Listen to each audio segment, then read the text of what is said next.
It's Thursday, the 15th of July, 2021. Welcome to Fear and Greed, the business podcast that sets you up for a successful day. I'm Sean Aylmer. Share market darlings Afterpay and Zip Co tumble as competition in the payment space heats up and consumers should be the beneficiaries. That's our main story.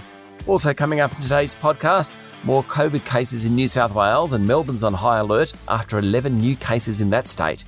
Consumer confidence jumps despite the increase in coronavirus cases, and a $4.4 billion bid for a major infrastructure asset. Then, stay listening for my chat to Megan Wood from Intuit about the state of the small business sector. But first, here's a brief look at markets. Wall Street was higher after Federal Reserve Chair Jerome Powell said the central bank was in no hurry to tighten monetary policy. While inflation was likely to remain higher in coming months, it would moderate, and there was still a long way to go before the labour market recovered from the COVID pandemic. In early afternoon trading, the S&P 500 was up 0.2%, the Dow Jones Industrial Average was 0.1% higher, and the Nasdaq was flat. Some of the big financial firms on Wall Street outlined second quarter earnings overnight, with Bank of America, Citigroup, Wells Fargo, PNC and BlackRock all beating market expectations. In BlackRock's case, its chief executive, Larry Fink, said the US should get ready for a period of higher inflation, after handing most of the company's employees an 8% pay rise. European markets were lower, with London's FTSE falling 0.5% and the Stoxx Europe 600 index off 0.1%. The local share market rose 0.3% yesterday to 7,355 points, with utility stocks outperforming everything else, while the information technology index fell 2.7%. There wasn't a lot of action among the large caps. The banks were mixed and the big miners were higher. The retailers, Wesfarmers, Woolworths and Coles, all outperformed. The gold miners also did well, led by Newcrest Mining, which finished 2.6% higher. Oil prices fell sharply overnight, down around 2.5%, and Brent crude is fetching under $75 a barrel.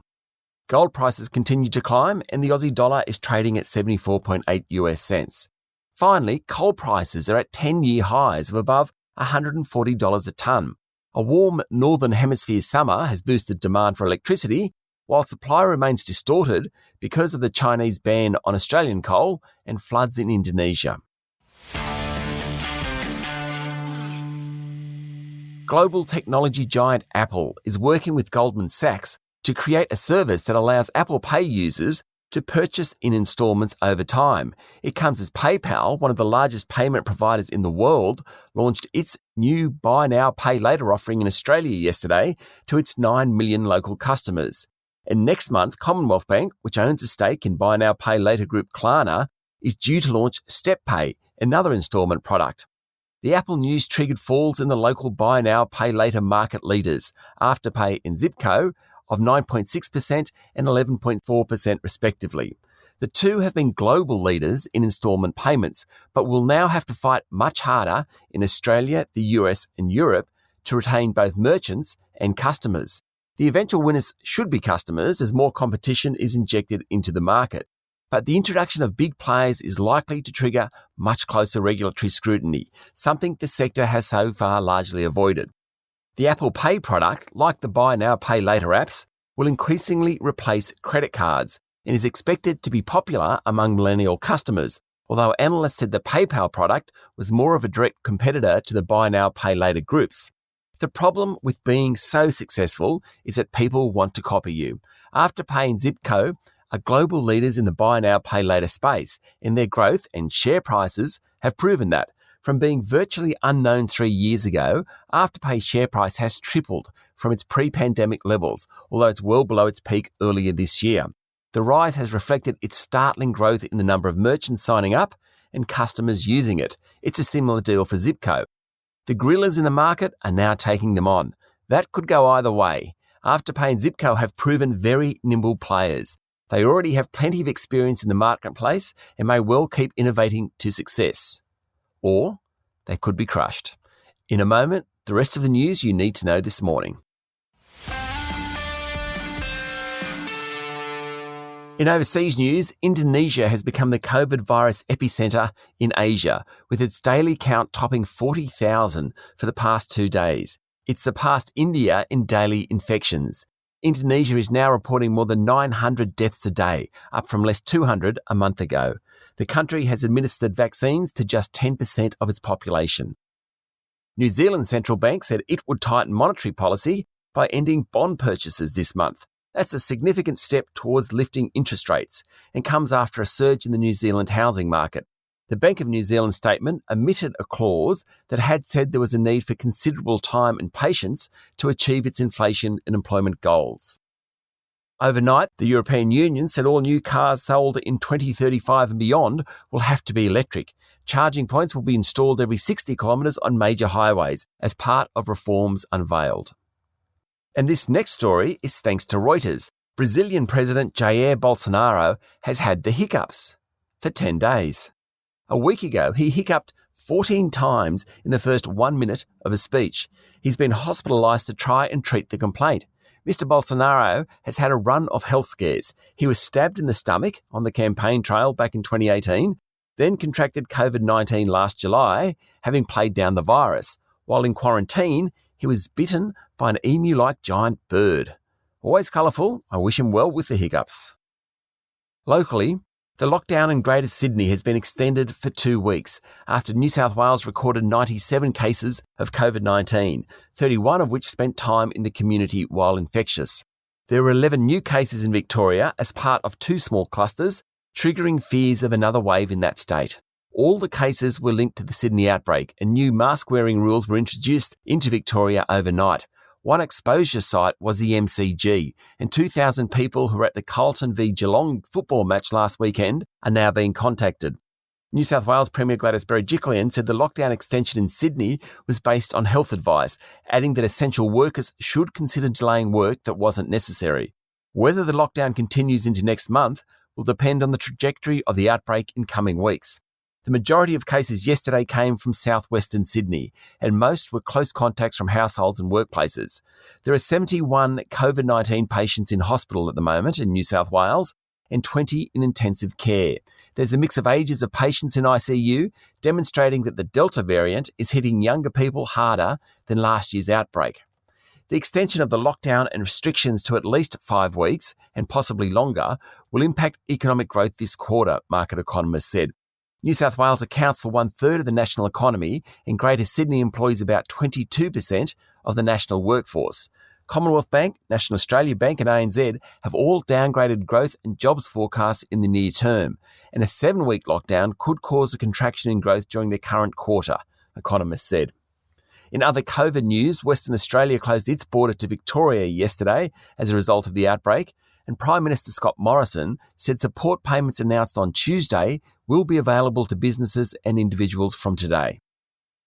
Consumer confidence was surprisingly strong this month, despite the Sydney lockdown. The Westpac Melbourne Institute survey showed a surge in Victoria more than offset a drop in New South Wales. It follows a fall in business confidence announced on Tuesday, though sentiment remains above normal levels. So, consumers and businesses are upbeat about the economic outlook, and that's good for what actually happens in the economy. Undoubtedly, the support packages announced by governments this week will help, and it looks like confidence across the board will hold up better during the current COVID wave compared to the last one. Spark Infrastructure went into a trading halt yesterday for no specific reason. It followed a jump in its share price of nearly 8%, and there was immediately speculation in the market that the $4.4 billion company that owns and manages electricity infrastructure assets was a takeover target. Media reports this morning say that investment giant KKR and the Canadian pension fund, the Ontario Teachers Pension Plan, are the bidders. It would be interesting to know who knew that and was trading shares yesterday. Seven Group said it had acquired 48% of Boral. The $8.8 billion takeover offer closes tonight, though if Seven gets to 50%, it will automatically be extended. Seven has managed to wrangle control of the building materials group without paying much of a premium. And staying in the takeover space, the Financial Review is reporting that Sydney Airport's board will reject the $22 billion bid from IFM investors. The offer price of $8.25 a share needs to be more than $9, according to the report. The Transport Workers Union is threatening a major strike, which would hit fuel and food supplies across Australia in response to changes proposed by transport operator Toll. Negotiations between the company and union over conditions for 7,000 workers broke down yesterday, and the TWU has applied to the Fair Work Commission to hold a vote to go on strike. The proposed action would happen next month. Supermarket group Aldi is developing a new small store format known as a corner store to open in heavily populated urban locations which can't take full-range supermarkets. According to a report in the Fin Review, Aldi will also spend close to $1 billion on technology and distribution centres to support growth, particularly in its e-commerce division. Aldi currently sells about $10.5 billion worth of goods each year through 580 stores.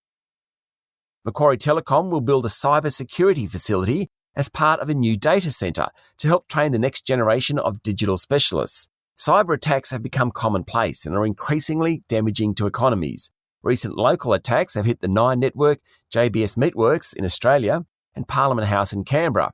If you want job security, get trained as a cyber expert. That's my advice. The Reserve Bank of Australia is talking to other central banks about the viability of a central bank digital currency for retail use, according to a report in the Financial Review, but it is maintaining its long-held view that a convincing case for digital money has not yet been established. The RBA told the Senate FinTech inquiry that its report on wholesale market use of a central bank digital currency was close to being finalised.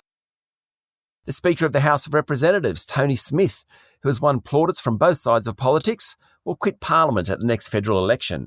Mr Smith, who was once a staffer for former Federal Treasurer Peter Costello, is known for his stern hand and humour and has at times called on the Prime Minister and Treasurer to answer the question when they were asked, and that's quite a feat.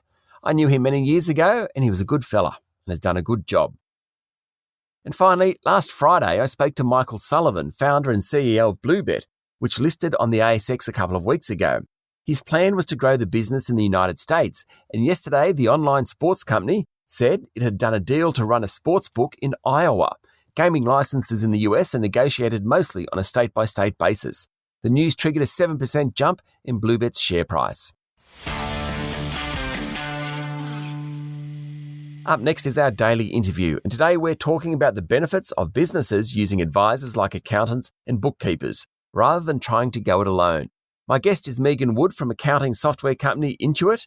Intuit's done some research into how much money advisors have been able to make or save for small business clients. And given what's been announced for businesses in New South Wales in the last few days, it's a very timely conversation. That's up next in the Fear and Greed playlist on your podcast platform or at fearandgreed.com.au. It's Thursday, the 15th of July, 2021. I'm Sean Aylmer, and that was Fear and Greed. Enjoy your day.